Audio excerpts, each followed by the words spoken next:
राज्यातल्या अनेक भागांमध्ये आज पावसाचा अंदाज। हवामान विभागाकडून सिंधुदुर्ग रत्नागिरीसाठी ऑरेंज अलर्ट तर विदर्भ आणि मराठवाड्यासाठी येलो अलर्ट जारी। नाशिकच्या चांदवड येथे आसरखेडे गावामध्ये ढगफुटी सदृश्य पाऊस। द्राक्ष बागांना पावसामुळे नद्यांचं स्वरूप। गेल्या 2 दिवसांपासून चांदवडमध्ये पाऊस सुरू। हिंगोलीमध्ये मुसळधार पाऊस। शहरातील मस्तानशहा नगरमध्ये नाल्याचं पाणी घरामध्ये शिरल्यानं संसार उपयोगी साहित्याचं नुकसान। सोलापूर शहरातही पावसाची हजेरी। सर्वसामान्यांसह बळीराजाही सुखावला। हिंगोलीमध्ये जोरदार पाऊस। वसमत शहरामध्ये अनेकांच्या घरामध्ये पाणी शिरलं। पहिल्याच पावसात सगळीकडे पाणीच पाणी। यवतमाळमध्ये विजांच्या कडकडाटासह जोरदार पाऊस। कळंब, आर्णी, दारव्हासह अनेक जिल्ह्यातील काही भागांमध्ये वादळी वाऱ्यासह पावसाची हजेरी। नाशिकच्या नांदगाव तालुक्यामध्ये मुसळधार पाऊस। नदी नाले भरून वाहिले। खरीपाच्या पेरणीचा मार्ग मोकळा। खातगाव इथे वीज अंगावरती पडून तरुणाचा मृत्यू। बुलढाण्यामध्ये वादळी वाऱ्यासह पाऊस। पावसामुळे नांदुरा, जळगाव, जामोद मार्गावरती मोठं झाड कोसळल्यानं काही काळ वाहतूक ठप्प तर आसलगाव नदीला पूर। मराठवाड्याच्या धाराशिव जिल्ह्यातल्या एडशी येथे रामलिंग धबधबा पूर्ण क्षमतेनं प्रवाहित। पर्यटकांची पावलं रामलिंग धबधब्याकडे। महाबळेश्वरमध्ये मुसळधार पाऊस। अचानक आलेल्या पावसानं पर्यटकांची उडाली तारांबळ। अमरावतीमध्ये पावसाची दमदार हजेरी। नागरिकांना उकाड्यापासून दिलासा। पाऊस आल्यानं शेतकऱ्यांमध्ये आनंदाचं वातावरण। शेतकऱ्यांना पेरणीसाठी आता दमदार पावसाची प्रतीक्षा। मनमाड शहर आणि परिसरामध्ये पावसाची पुन्हा हजेरी। पावसामुळे भूजल पातळी वाढण्यास मदत। टंचाईग्रस्त मनमाडकरांना काहीसा दिलासा। नाशिकमध्ये पावसाळा सुरू होऊनही रस्त्याच्या कामासाठी खोदकाम सुरूच। त्यामुळे शहरामध्ये प्रचंड वाहतूक कोंडी। भिवंडी पालिका क्षेत्रामध्ये 1311 इमारती धोकादायक। त्यापैकी 287 इमारती अति धोकादायक परिस्थितीमध्ये असल्याची माहिती समोर। नवी मुंबईमधला ऐरोली भारत बिजली मार्गावरती लोखंडी कमान पावसामुळे अचानक कोसळली। सुदैवानं दुर्घटनेमध्ये कोणतीही जीवितहानी नाही। रत्नागिरीच्या खेड तालुक्यातील अस्तान धनगरवाडी येथे भूस्खलन होऊन कोसळली दरड। मुख्य मार्ग रस्त्यावरती दरड कोसळल्यानं बांद्री पट्ट्यामधील अनेक गावांचा संपर्क तुटला।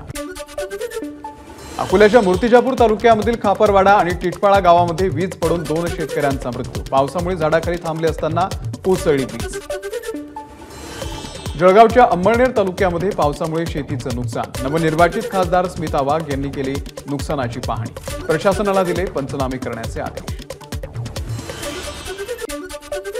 सोलापूरमधील नाले सफाईची खासदार प्रणिती शिंदे यांच्याकडून पाहणी। पावसामुळे अनेक घरांमध्ये पाणी शिरलं। त्या परिसरामध्ये जात प्रणिती शिंदे यांनी अधिकाऱ्यांसह केली पाहणी। पुढच्या 10 दिवसांमध्ये पुण्यातील पावसासंदर्भामध्ये कामं पूर्ण झाली नाही तर रस्त्यावरून उतरून आंदोलन करणार। सुप्रिया सुळे यांचा पुणे महानगरपालिकेला इशारा। सुप्रिया सुळे यांनी आज पुण्यातील विविध परिसरातील पावसाच्या परिस्थितीची केली पाहणी।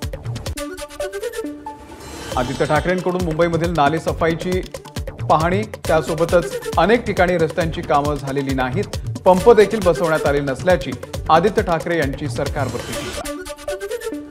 निवडणुका संपताच खाद्यतेलाच्या किमती वाढल्या तर डाळींसह तांदूळही महागल्यानं वाशिममध्ये महिलांकडून संताप व्यक्त।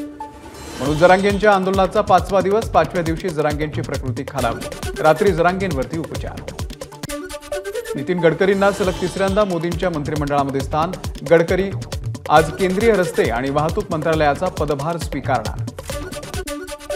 पुण्याचे खासदार केंद्रीय सहकार व नागरी उड्डाण राज्यमंत्री मुरलीधर मोहोळ यांनी स्वीकारला पदभार। पदभार स्वीकारण्याच्या पूर्वी मुरलीधर मोहोळ यांनी केंद्रीय सहकार आणि गृहमंत्री अमित शहा यांची घेतली भेट। केंद्रीय मंत्री पियुष गोयल यांनी स्वीकारला वाणिज्य मंत्रिपदाचा पदभार। राज्यमंत्री जितेंद्र प्रसाद यांचीही उपस्थिती। शिवसेना ठाकरे गटाच्या मुंबईमधल्या पदाधिकाऱ्यांचा आज मेळावा। वांद्रे इथल्या रंगशारदा सभागृहामध्ये उद्धव ठाकरे पदाधिकाऱ्यांना मार्गदर्शन करणार। उद्धव ठाकरे यांनी 288 विधानसभा संपर्क प्रमुखांची बोलावली बैठक। विधानसभा निवडणुकीच्या पार्श्वभूमीवरती उद्धव ठाकरे संपर्क प्रमुखांशी संवाद साधणार। आज दुपारी 12:30 वाजता सेना भवन येथे होणार बैठक।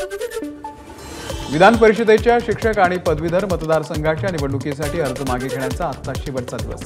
मुंबई कोकण पदवीधर आणि नाशिक मुंबई शिक्षक मतदारसंघासाठी 26 जूनला मतदान। मुंबईतून विधान परिषदेसाठी भरलेले अर्ज ठाकरे गटानं कायम ठेवावेत. मात्र कोकण पदवीधर आणि नाशिक शिक्षक मतदारसंघाचे उमेदवार उद्धव ठाकरेंनी मागे घ्यावेत. नाना पटोले यांची उद्धव ठाकरेंकडे मागणी. 4ही ठिकाणी चर्चा न करता उमेदवार दिल्यानं काँग्रेस नाराज. विधान परिषदेच्या 4ही जागांवरती आमचं चांगलं काम, त्यामुळे परंपरागत पद्धतीनं 4ही जागा जाहीर केल्या. काँग्रेसच्या नाराजीवरती अंबादास दानवे यांची प्रतिक्रिया. मनसेचे नेते बाळा नांदगावकर, दिलीप धोत्रे यांनी घेतली उपमुख्यमंत्री अजित पवारांची भेट. देवगिरी या निवासस्थानी विविध विषयांवरती चर्चा. राज्यसभा निवडणुकीसाठी अर्ज भरण्यास केवळ 1 दिवस बाकी असताना अद्यापही राष्ट्रवादीचा उमेदवार ठरेना. राज्यसभेसाठी समीर भुजबळ, पार्थ पवार, बाबा सिद्दीकी इच्छुक, तर राष्ट्रवादीच्या एका गटाकडून सुनेत्रा पवार यांच्या नावाचा प्रस्ताव. शरद पवारांचा आजपासून दुष्काळ दौरा. पुरंदर आणि इंदापूर तालुक्यातील दुष्काळग्रस्त गावांना भेट देणार. दौऱ्यामध्ये युगेंद्र पवारही सहभागी असतील. एबीपी माझा, उघडा डोळे बघा नीट.